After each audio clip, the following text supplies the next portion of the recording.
Hi everybody. I was asked or seen on a post how to make dog toys out of upscaling your leftover t-shirts or t-shirts that you're not going to use. And a friend of mine who has a page has the specific directions at makingsomethingofit.com. And so if you go to that page, you'll find the specific instructions. I'm going to do a quick tutorial on doing something of that nature. It won't be exact maybe as her instructions, but I'm going to do pretty close as best I can, a rendition of it. It will not be probably as thick maybe as the picture that she has on her website, makingsomethingofit.com. But it will give you an idea of how it looks and physically to do it. So I'm trying to help out a little bit. So I will flip my screen or whatever I gotta do, and let's get to it. Okay, so I have an old t-shirt here that I had used to make the masks when the pandemic first started. I cut off the sleeves for and the bottom, but there's still a whole lot of this shirt left over. So you're gonna wanna cut it off right at the sleeve mark, okay? And it does not have to be perfect because you're gonna stretch these things out. But you see right underneath that armpit of the shirt, and then you wanna cut all of these all the way down. I'm going to use one example,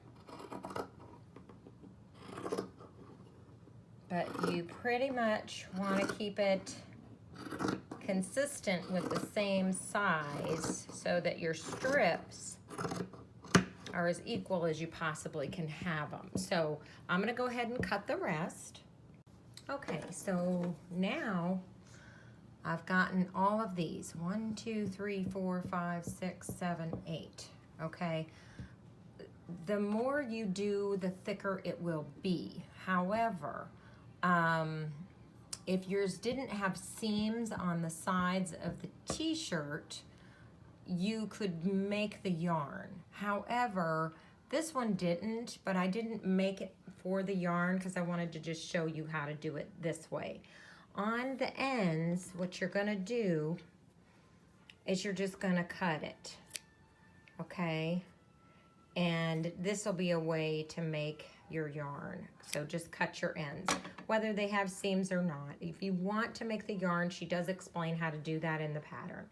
But then you wanna pull it. You see what happens? It rolls up, so it's real tight. So you wanna do that to all your pieces. She puts in there 21 is best. So you want 21 strips. I don't have 21 strips. I might be able to get close to it, but you want multiples of 3 because you will be braiding these. And now I have straightened, and I added some white into just for some contrast so I could get the 21. But you see, you gather them together after you've cut them all and pulled them to get them in a yarn-like fabric.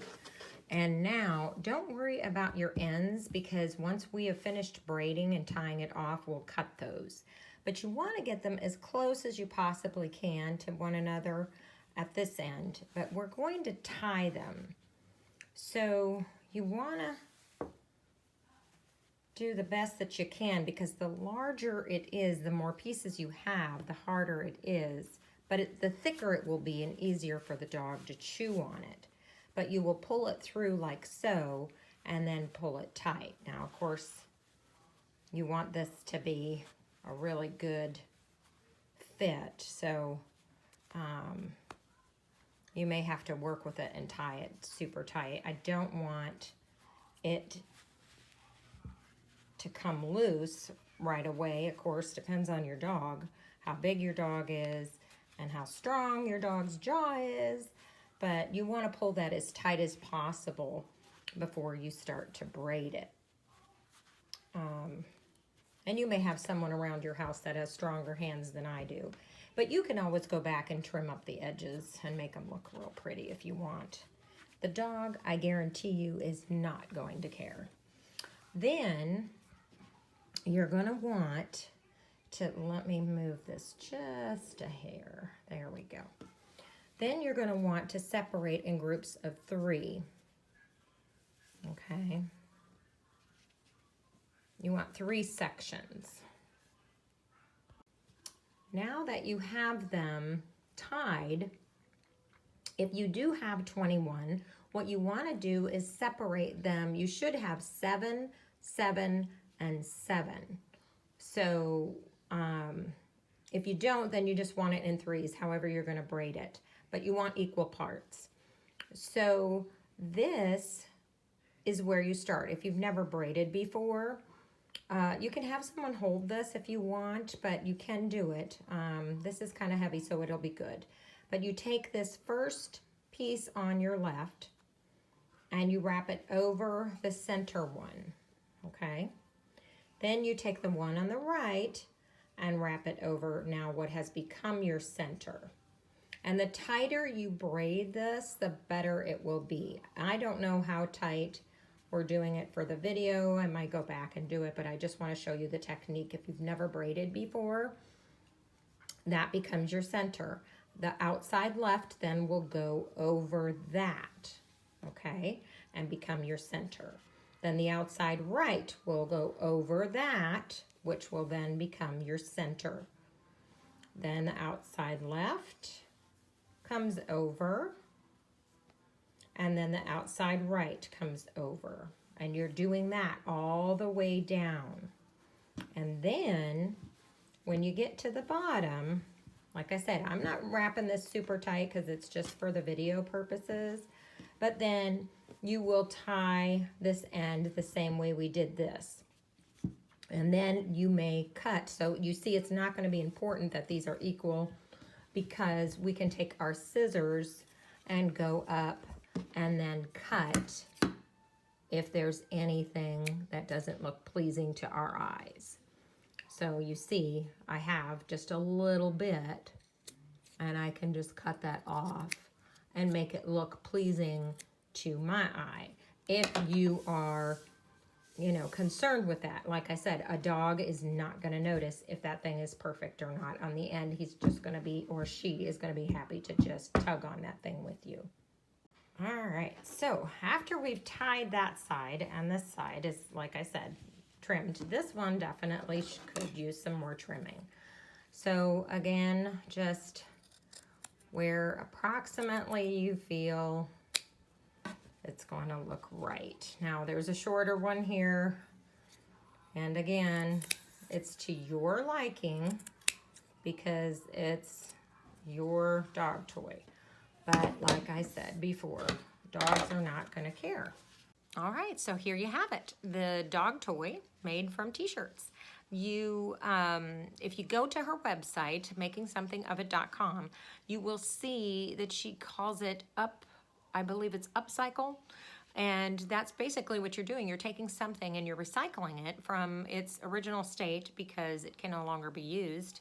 And I love that about her. That's exactly what this is. A t-shirt sitting around doing nothing could bring joy to dogs. So on my page of Caring Crochet and Creations, this is a caring creation from something that has been upcycled. I love how she words that. So go check out her page for specific directions if you need to. Donate them to your local shelters. I'm sure animal shelters would love them. Use them as Christmas gifts. Perhaps, you know, money's tight this year and you have a desire to give a gift to someone's animal or even your own. And that would be another idea. So thanks for watching, and any questions, go ahead and leave them. If you do have the desire to be entered in one of those drawings that we do at the end of the month, again, we're going to have a drawing for this. Anybody who likes, subscribes to this channel, and shares the video on whatever media they have and or all their medias, if you type done in the comments, you have an opportunity to win this. And that will be one of my next videos. I have a couple more videos I'm doing about crochet stitches, but, and I'm going to show how to make a few things out of this loom. So we could have one more winner for that for the month of October. But go ahead and make these either for yourself, for a friend, for Christmas presents, or just your local animal shelter. Thanks. Bye-bye.